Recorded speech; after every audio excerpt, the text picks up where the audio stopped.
Oh man, what is this?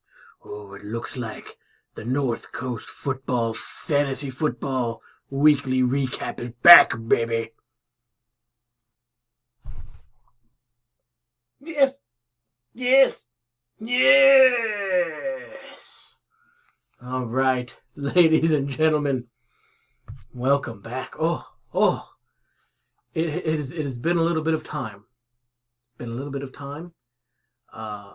Through a mixture of bad schedules and a little bit of laziness, I've missed the last couple of weeks.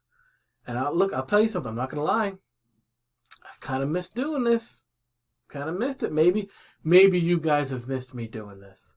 Maybe you haven't, and you're lying to yourself. But the rumor of my demise at the hands of the Yakuza crime syndicate have been greatly exaggerated, and I am back. Now they took a finger. I miss it. They took a finger, but I am still around. I'm around. So we're going to talk about the North Coast Football Fantasy Football, the final week of regulation. This is what it all comes down to. This is what it all comes down to. Who performed? Who was able to make the playoffs? Well, I'm going to spoil it here. But we're still going to talk about the matchups, even though I'm going to spoil the outcomes. We're going to talk about the matchups. So, here we are. This is the final standing of after the regular season. So, we've got, still up top is Marsala Mahler's. Vince pretty much grabbed first place and didn't let go of it once he had it. With a record of 10-3, congratulations, Vince.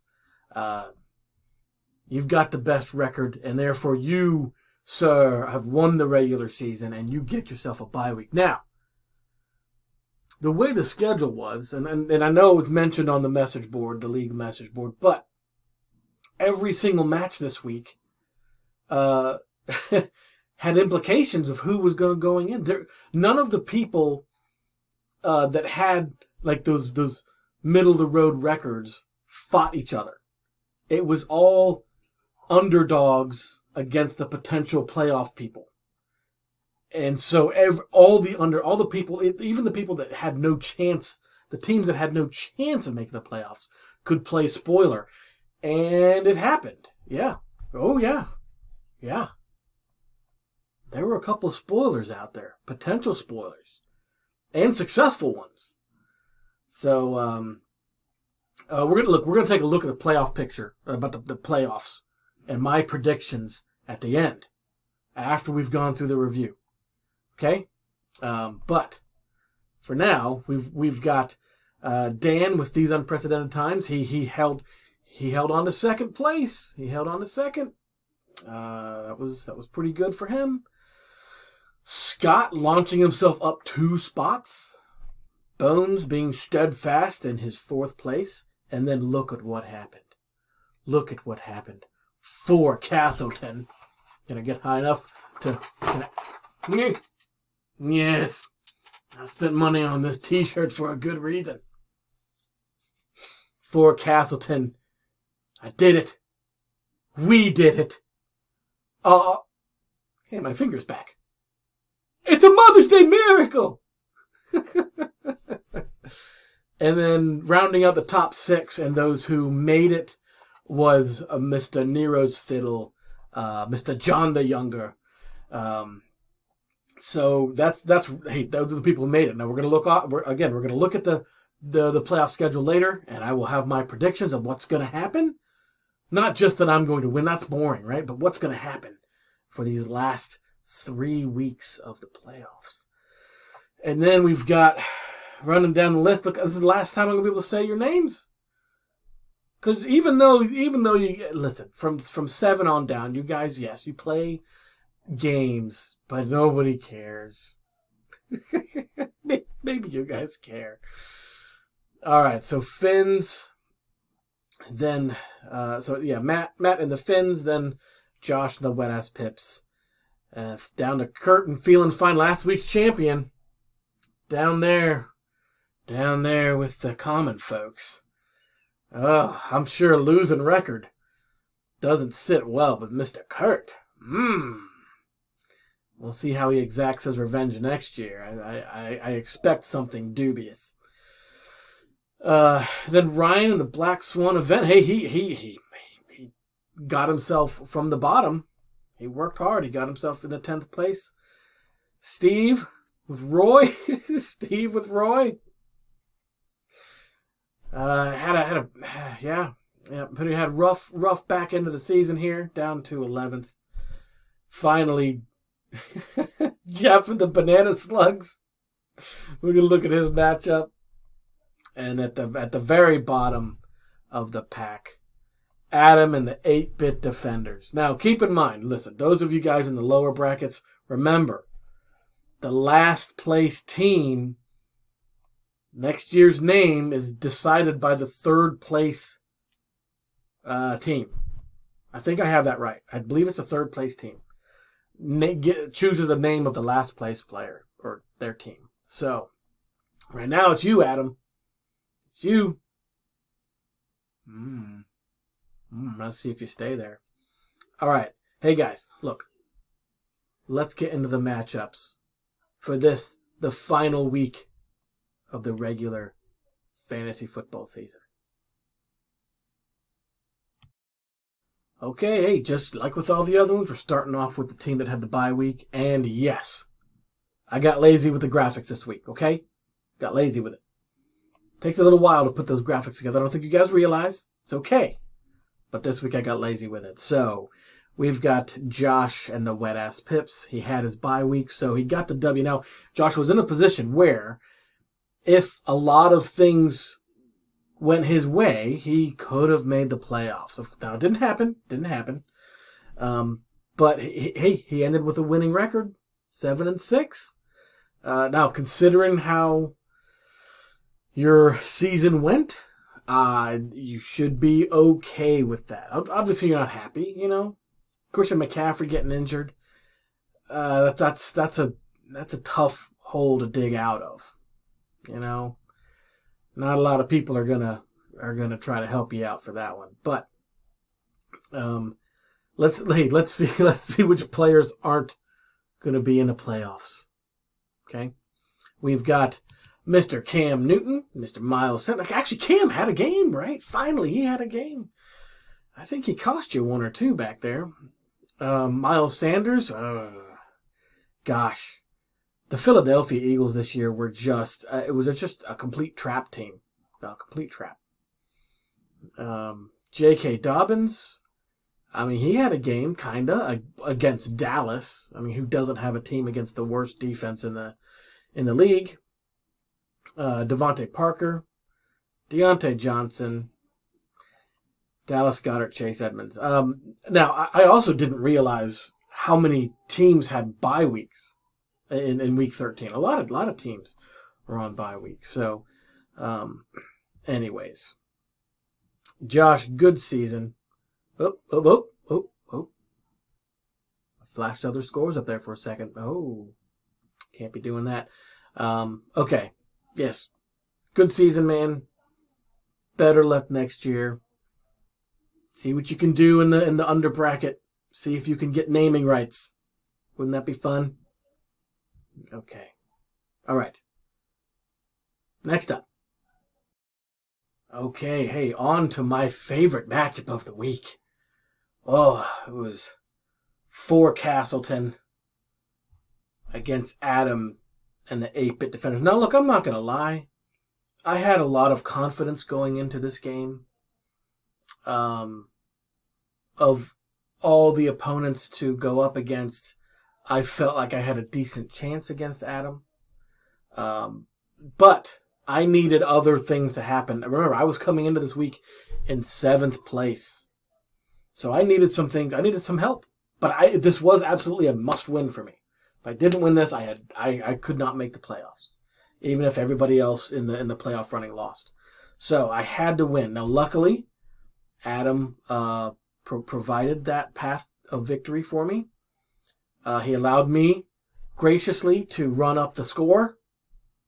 I think, the top scoring team this week. I'll have to double check that, but I think I was. In the top scoring team in the league. So, but let's see what happened here real quick. By the way, I don't know if you guys ever read the AI write-ups that are given for each matchup. They're kind of fun. I'm not going to read them here. That would be ridiculous. But let's see. So we had Kyler Murray against Mr. Ben Roethlisberger, and Big Ben. He had to air it out a lot because they have no run game. So he definitely benefited from that, even though they lost. Ooh. The undefeated Steelers lost to the football team. They don't even have a name. Wow. On my side, Kyler Murray. Okay, listen, man, you got to fix that shoulder. Yeah, I need you 100%. Okay, going into these playoffs, I need you back, buddy. I need that shoulder to be fresh. Just, whatever you got to do, work it out, right? And then it just gets better from there. From my perspective. Aaron Jones and Devontae Adams. Oh, every week, baby, every week. Now, granted, they were against Philadelphia. They're not going to be going against Philadelphia every week. I wish they were. But 57. I mean, sorry. A lot of points from them. What was that? Yeah, 57. 57 points from those guys. Whew. Out of what did I have? 153? A big chunk there. It was tough to see Frank Gore go down on Adams' side so early in the game. I was crying crocodile tears for Frank Gore. He is infinite. He is forever. But he only got you 2.2 points. Let's see. Kenyon Drake, Darius Slayton, Chase Claypool. I mean, look, I know you had a deficit going into that Tuesday game. Or was it a Monday? It was Monday, sorry. The Monday middle of the day game. With Big Ben and Chase Claypool. And as much as Ben had to throw it, he didn't hit Claypool a lot. Anyway, Adrian Peterson getting you 17. That was pretty good. Look, it was no Justin Jefferson. Boy, I might have to look at some numbers and things. But he might have been the waiver wire pickup. At least he was for my team. But he might have been overall one of the better waiver wire pickups of the season. So again, congratulations to me. Spent a ton of fab on that guy. Anyway. All right, so look, as you guys can tell, these are going to be shorter because I really want to get to talking about the playoffs. But Adam, good game, sir. I am thrilled that your team performed as well as they did. All right, okay, let's see who's next. So this matchup was probably the most well fought, I would say. Scott, the hopeful yokel, was going up against the first place Marsala Maulers, Vince's team. He had the toughest path, I would say, to securing a playoff spot. He had to win. I mean, everybody who was 7-5, they had to win, right? That was just but he was going up against the number one team. So he had the toughest matchup, and he prevailed by quite a bit, as you can see. Look, I love the title down there. The hopeful yokel slaps Marsala. I mean, it's all violent, so violent. And if there's anything we know about pretend football, it does evoke violence. But the way he won this in such a dominant fashion, it's one of those things. If I was Vince, I wouldn't want to go up against Scott in the playoffs, right? If you're going to perform the same way, I should say. Look, I know it's pretend football. Everyone has the ups and downs. This is definitely a down week for Vince, and a very up week for Scott. Looking back on the season, Scott has been probably the most, not like the biggest swings, but just right there, and then so a well-deserved 8-5 for you, Scott. Let's look at the players you guys played here. All right, so we've got he had Kirk Cousins. Kirk Cousins, man, what a play that was. I know it's kind of nervous playing Kirk, because he can do some bad things to you. And on the flip side, Baker Mayfield, Baker came out. Hey, at least Baker. Woo! Wow. Was that his best performance? I would imagine it is. I'd imagine it is. Baker's been pretty up and down as well. But when you look at the running back differences. Now, granted, Gibson got hurt. As a Washington football team fan, that pained me to see. Okay? Oh, Antonio Gibson. But he went out pretty early. I did not see the San Francisco-Buffalo game. I heard about it. And just the ruthlessness that Buffalo laid upon the 49ers. And it's reflected with Tevin Coleman's negative 1.1 points. That's not going to help anybody. Keep playing him, Vince. Keep playing Tevin Coleman. But look, when you've got that running back core up against Alvin Kamara and Nick Chubb, look, that's the difference in these teams. It's the makeup is just obvious.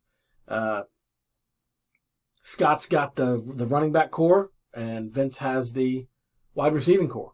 If you look on the flip side, I think everyone would probably agree that DeAndre Hopkins and Cooper Kupp and DJ Chark overall is a better play week to week than Tyreek Hill, Corey Davis, and Jarvis Landry as a core. Now, please don't get me wrong. I would take Tyreek Hill any week, right? He's got that boom potential, right? But as a core, as a unit, I think Marcelo Mahler definitely has a better core, but they didn't do it this week. Look at that. 32 points from Corey Davis? I mean, Corey Davis is good. Did anybody see 32 points coming from him? No. But that's fantastic. That's the kind of stuff, you're going to need to dominate the first place team, right? That's the performance you're going to need. So, yes, kudos to you. Both of you guys, tight ends, suck. But that's everybody's tight end that's not Travis Kelce, right? And I guess Waller going forward. But the team with Waller didn't make the play. Anyways, so yes, I agree with the headline. The hopeful yokel did indeed slap the Marcelo Maulers in a violent tirade to secure his spot in the playoffs. So congratulations to both of you guys for making the playoffs.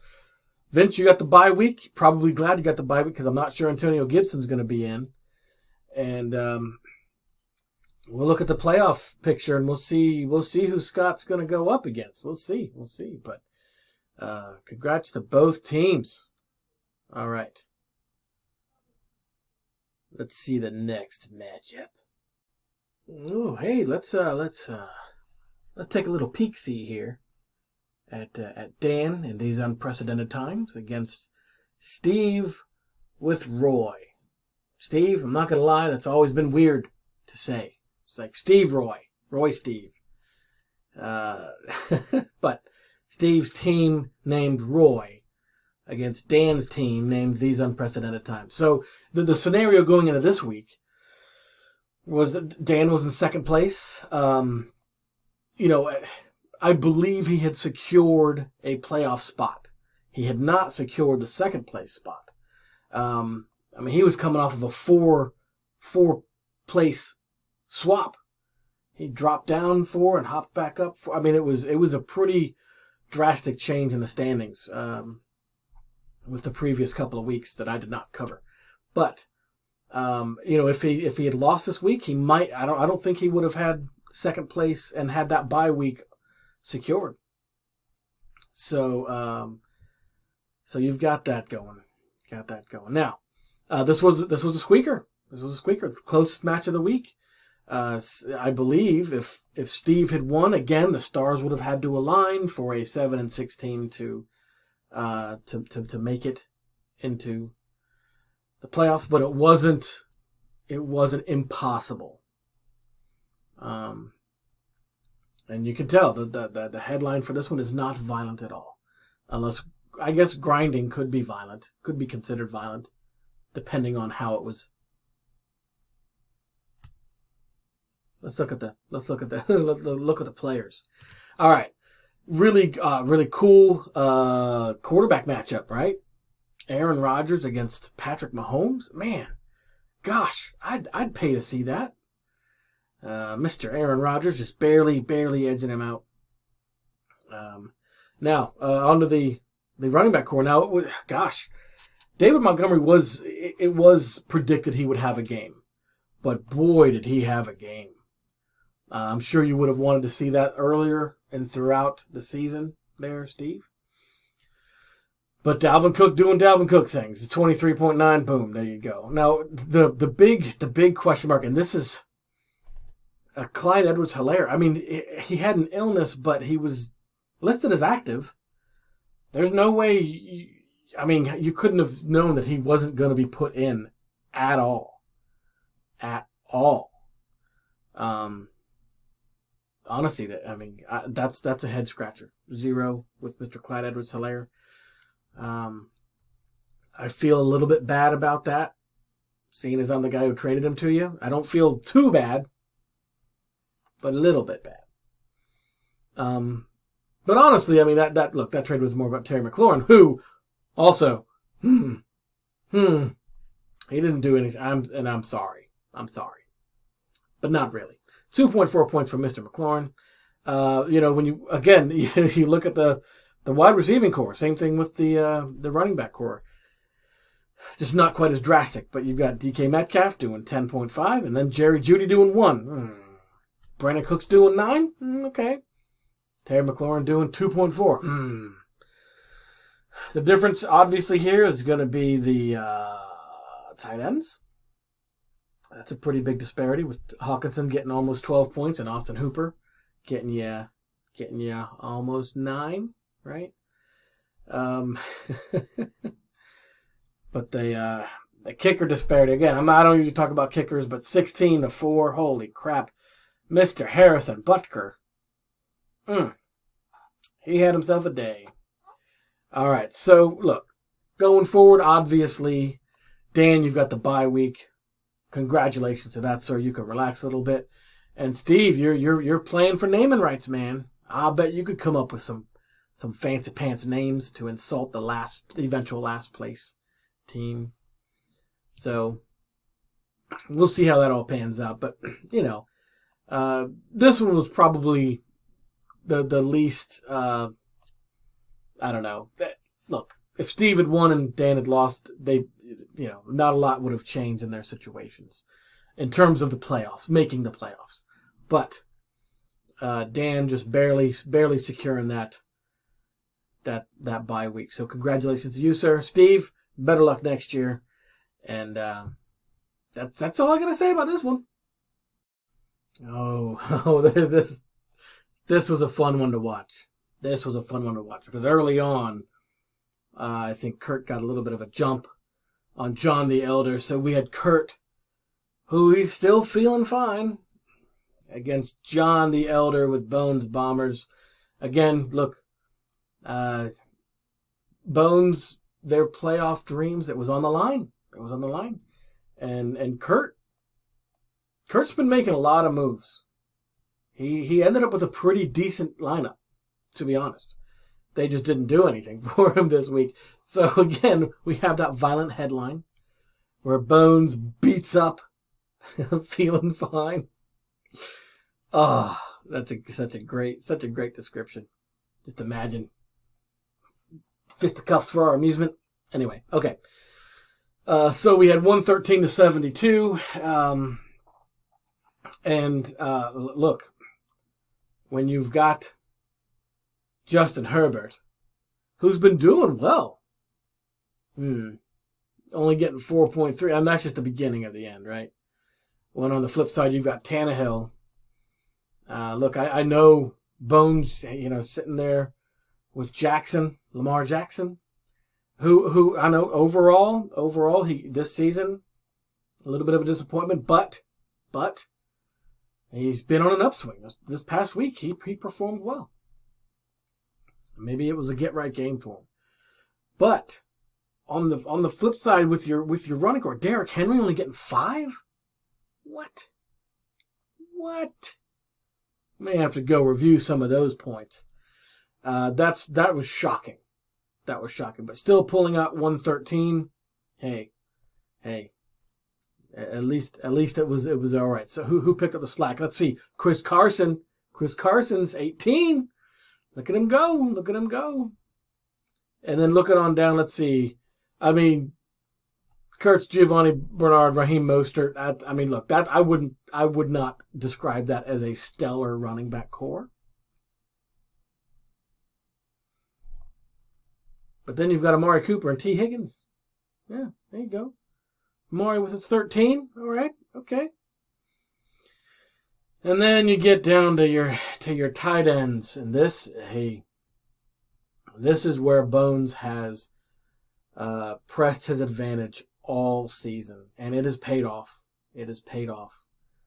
That Travis Kelce pickup, that might have been the draft move of the season. I mean, I would say honestly, it's hindsight the best draft move for tight end. But that's up there, man. That's up there. So his 26 points. Gosh, that's insane. All right. Now look, I am disappointed that I will not be seeing Mr. Young Ho Koo in the playoffs. Boy, what a leg that kid's got.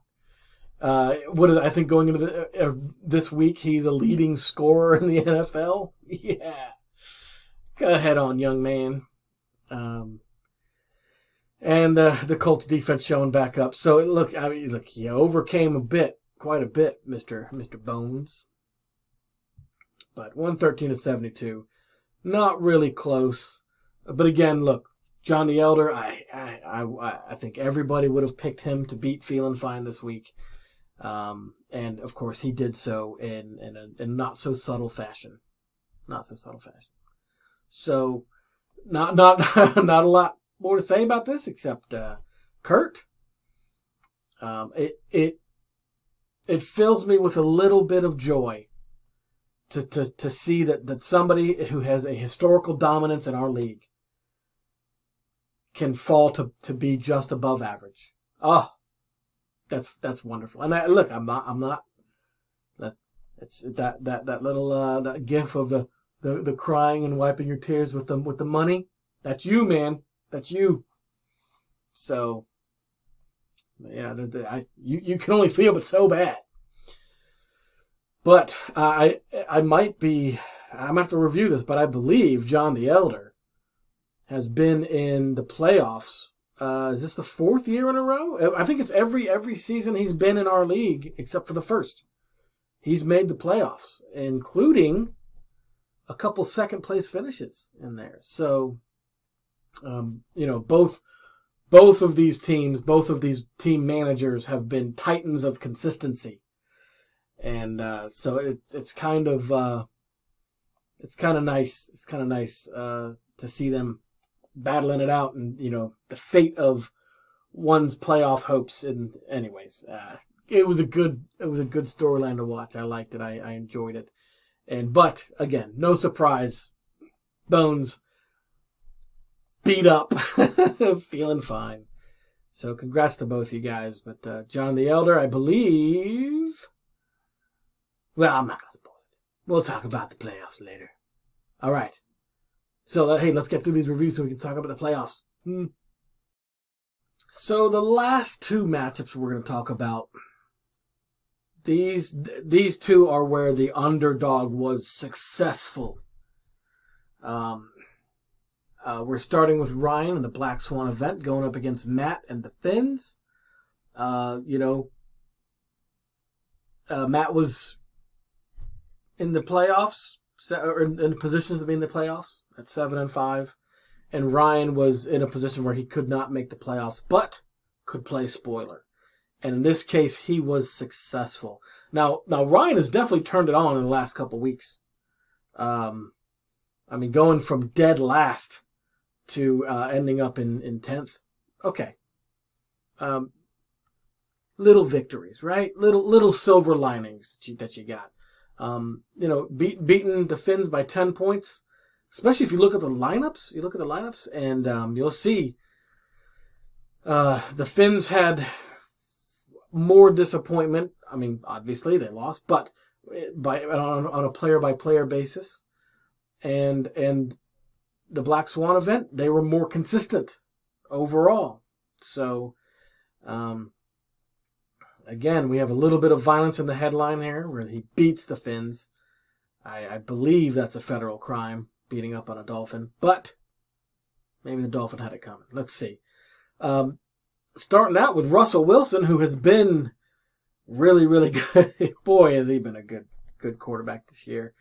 I mean, Russell Wilson's good anyways, but for fantasy purposes, he has been stellar. Now, no one could have seen the New York Giants defeating them and holding him to 15 points. That was an embarrassment for the Seahawks. An embarrassment. And Russell Wilson paid the price. 15 points. That's not what you expected from him. On the flip side, Josh Allen, holy crap. Josh Allen was saying something. And what he was saying is, I better be drafted higher next year. And I think he will be. I mean, that's definite. I might do a review of the draft, beginning and end. Like, hey, where did all these people, who was worth it, who wasn't? Maybe I'll do that if I get bored. But Josh Allen, boy, oh boy, has he been incredible. And 33 points on the last regular season game for us. There you go. That shows it. Now, again, as we're going down these positions, you've got Melvin Gordon, boom, 17. David Johnson, 10. Allen Robinson, 10. Calvin Ridley, 16. Tanyan, 11. Jonathan Taylor, 21. I mean, that is consistent.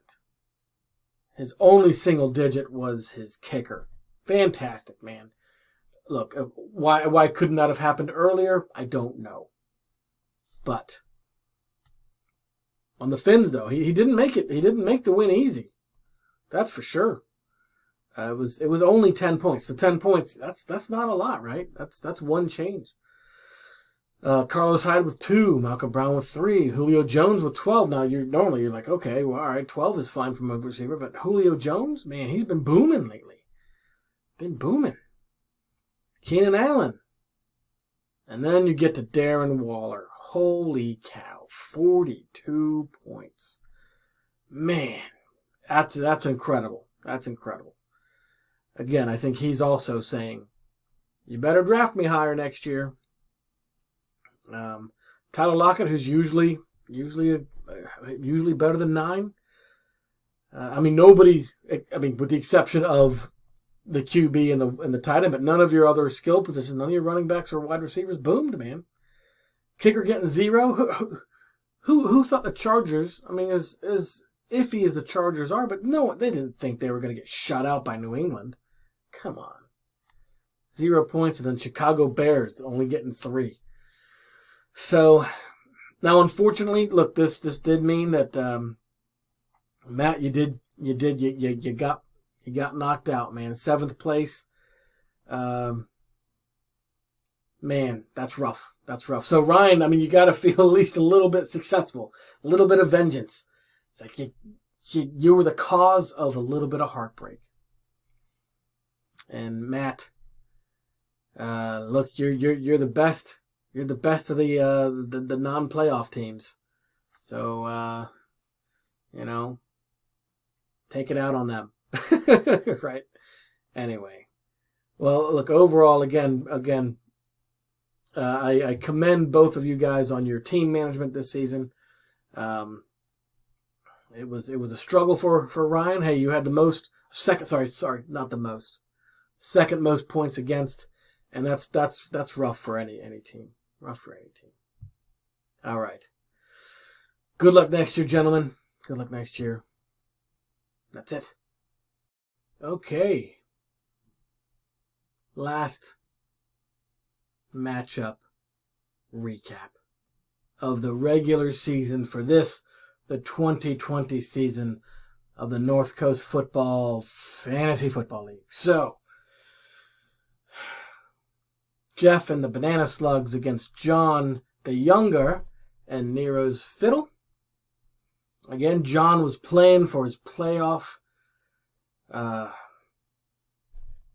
Guaranteed to be in the playoff, I suppose. And he failed against Jeff. Jeff, the last game of the season. He secured the fact that he wasn't going to be in last place. Oh, boy. With a 116-84 thumping of Nero's Fiddle. Yeah, so not very close. Let's take a look and see. Oh, let's see why this happened, right? Well, it wasn't the quarterbacks. Scroll down here just a little bit. Yep, wasn't the quarterbacks. Jared Goff beating out Deshaun Watson just by a little bit, right? Just by a little bit. Oh, so we got a little bit of separation here, right? Then Wayne Gallman. Woo, boy, did he have a game. Look, I know 16 points. You know, if you're looking at, Dalvin Cook. Oh, 16 points is, oh. But for Wayne Gallman, 16 points is, whoa, boy. Look what that guy did. Look what that fella did there. And Nyheim Hines getting 10. Look, here we go. A little bit more separation. Ezekiel Elliott with 11. Kareem Hunt with 7. So we had that little 5 point from the QBs. Yeah, gets a little bit more. Even with the wide receiver ones. Michael Thomas finally. You've been sitting on him. I don't know if you had any trade offers to try to get him from you. But edging out Thielen.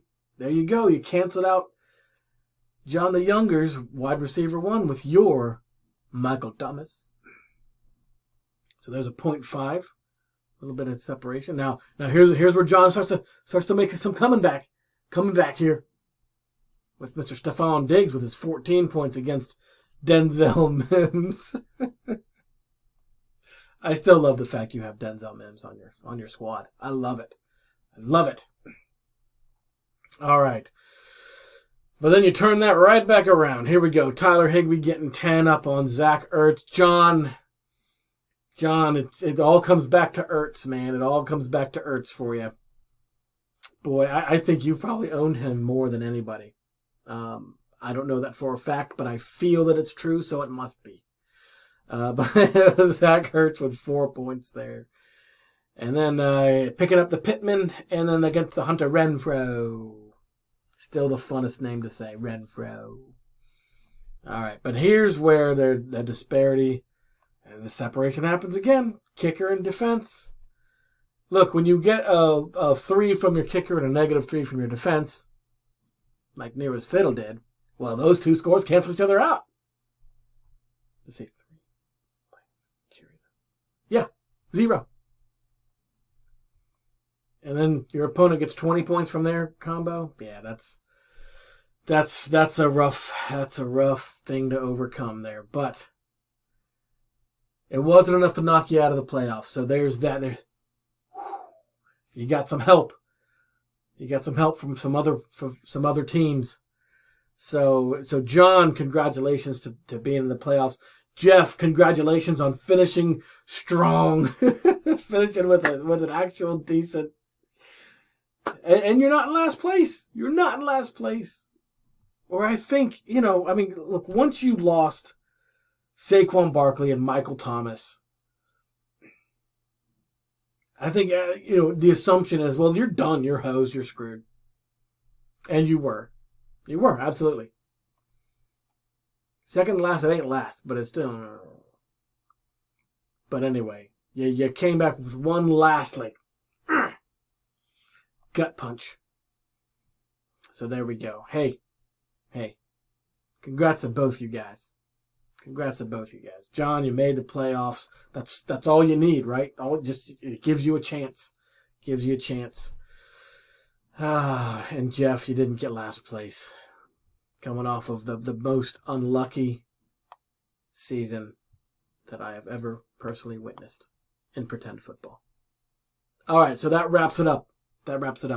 Now, hey, before I get to the playoff analysis, I just wanted to say real quick, I want to thank you guys for tolerating my recaps and my attempts at trying to be at least a little bit, tiny bit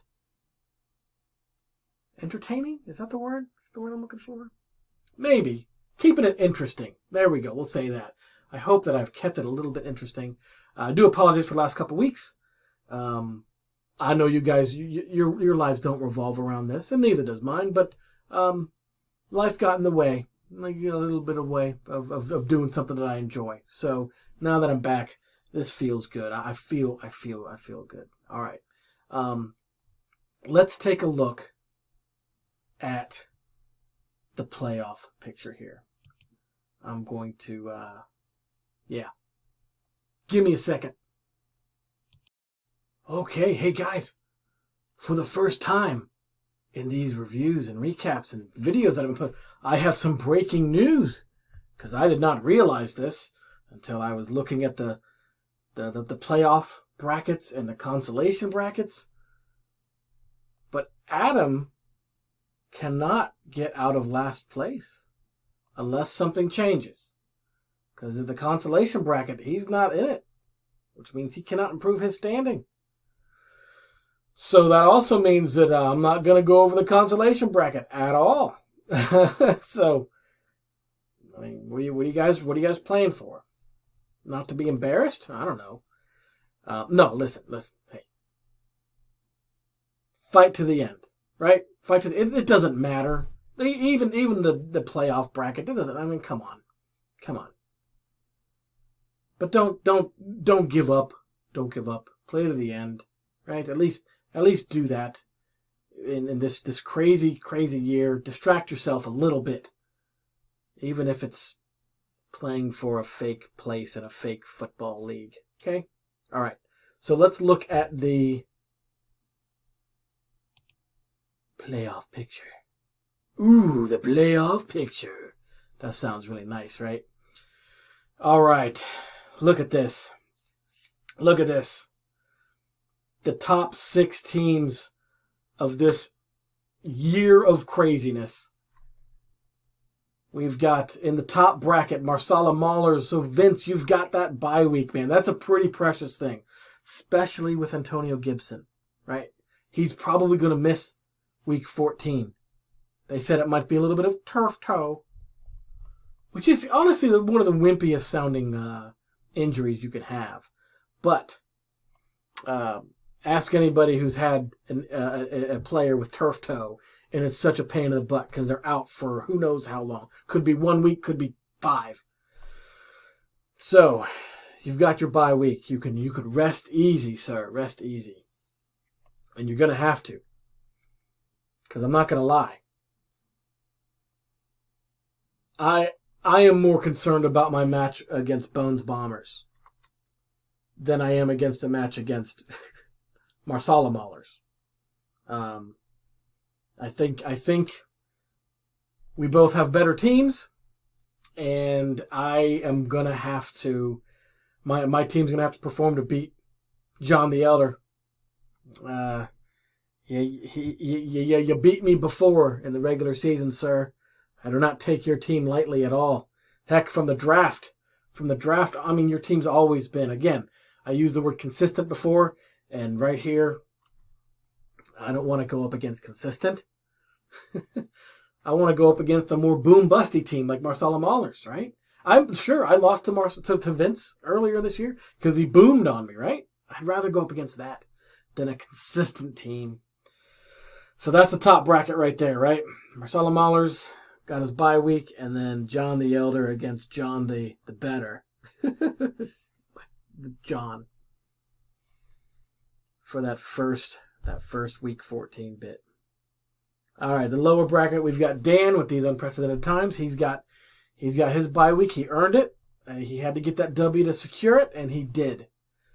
Probably, if everybody's healthy, probably the scariest team, probably the best team. And I'm not trying to jinx anybody. I'm giving you guys my personal opinion. But Dan, I'm glad I find myself in the upper bracket. Now you've got, let's see, the other matchup, Hopeful Yokel with Scott, and Nero's Fiddle with John the Younger. So, hey guys, all 3 Johns made the playoffs. It was the destiny. We started off the year in the top 3 spots. Boom, boom, boom. Now look at us. Oh. Half the teams are owned by John. Okay, so John the Younger and against Scott. That's gonna be tough to call. I think I'm gonna lean, if I'm making a call again, this is my personal opinion, I'm gonna lean towards Scott. Not just because he's in 3rd place and John the Younger is in 6th place. But I think overall, I think Scott's got the better team, performance-wise. I'm not sure anybody who's objectively looking at this would disagree with that. Now, of course, they have to perform. This is pretend football. Anything can happen. Zeke might actually do something, right? So, Hopeful Yokel against Nero's Fiddle. I'm going to call Hopeful Yokel. So what's that going to mean? That's going to mean next week. Okay, I'm doing a little bit of forecasting here. I haven't done that. Yet. Except proclaiming that I would make the playoffs like earlier in the year. But I think I think I will beat Bones Bombers and go up against Marsala Maulers. Okay? That's my honest opinion. An objective opinion. Okay? I think Scott will defeat John the Younger. And so it will be Scott against Dan on that semifinal. Moving on from there. Again, not jinxing stuff, just calling it as I see it. I think I will beat Marsala Maulers. Again, he's got a boom-busty team. So he's got that going for him. Heck, he's in 1st place for a reason, right? And I think in the lower bracket, I think Dan will beat Scott. Just because Dan has the scariest team. So that puts me against Dan in the finals. And I think Dan will defeat me in the finals. That's how I'm seeing it. That's how I'm seeing it playing out. But 3rd place, let's see. 3rd place would be Marsala Maulers against Hopeful Yokel, right? And I would see the Hopeful Yokel beating Marsala Maulers. Which means, Scott, you would get naming rights for Adam's team, which could be really fun, right? Yeah. 5th place, I don't know if I want to make a call. Let's see. Oh, it would be the father against the son. Oh. Oh, man. That could be really fun, right? For the 5th place. I'd call Bones. Bones. That would be my call. All right. So let's see how accurate those predictions are. Look, they don't mean squat. Just like the projections on NFL.com, what I just said doesn't mean anything. Okay. So we'll see how it turns out. Anyways, hey everybody, good luck going forward. To everybody who made the playoffs, congrats. To everybody who didn't, hey, do better next year. Okay? And then Adam, whatever your name will be, God bless you, sir. Try to show us all up next year. All right. And with that, I will say goodbye. I hope everybody, maybe you found that semi-entertaining. Maybe you agree with my predictions. Maybe you don't. That's okay. That's all right. We can live in a world where people disagree. And it doesn't mean I have to hate you. Stay safe out there. And I'll talk to you guys next week.